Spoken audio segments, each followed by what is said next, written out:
Mimi sina sauti katika hii Kenya. Hello. Oh, ni aje bro? Niko fiti. Oh, nakucheki mrasta. Nilikuwa nauliza. Fei yako around. Hiyo demu mwenye anaishi hapa. Think twice. Fei. Kwanza unamtaka wa nini wewe? Kumbe by the way kumbe ananifichanga hivyo kama bangi. Au skini demu yangu. Na mbona siji kuona? Si ni ile inakujanga usiku magiza gizani. Niona tuanga sistangu usiku kila usiku. Mimi na waste time yangu nikitafuta sistangu usiku, kumbe ni wewe umemchukua.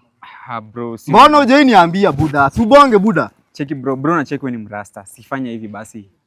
Sinda kushikia ngwai, ndakuivisha leo usiku, ndakuchoma leo usiku msee. Usiniambie ni masaa gani? Sababu umeanza kuongea sasa. Sasa simuona kumbe tunaweza elewana. So mmekuwa mkidate? Na imekuwa for how long? For a while, kitu kama yaani unakaa mse responsible bwana. Sasa tunajua hii ni inakuanga mkulima kidogo. Lakini saa hii mkulima unalimanga sistangu pia. Zote ni kulima. Lakini saa hii hayuko.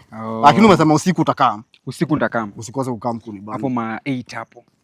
Lakini kuna mahali aliana na mama. Maybe unijenga namba yako, akirudi nikushtue. By the way, hiyo idea iko sawa. Wewe jenga tu namba yako hapo. Ndio nikikuja tunapiga ma story. Na uanze kulipalipa mahari bwana. Sisi familia yetu imesota, ulipe hizo mahari kwanza. Ama unataka kumtumia na muache? Hapana. Mahari ongelea mahari.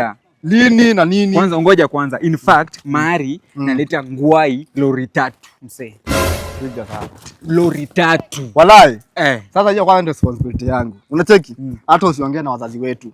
Wewe tu utadili na mimi. Ni sawa? Exactly by the way. Hiyo deal tunapiga this month. Unasikia? So wewe nimekuachia fare hii bwana. Sawa. Sitaweza? Fresh. Fresh hiyo? Si nimekuwa hapo namba.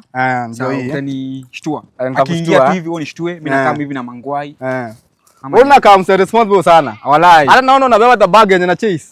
Top shotter. Walai. Na usisahau usiku.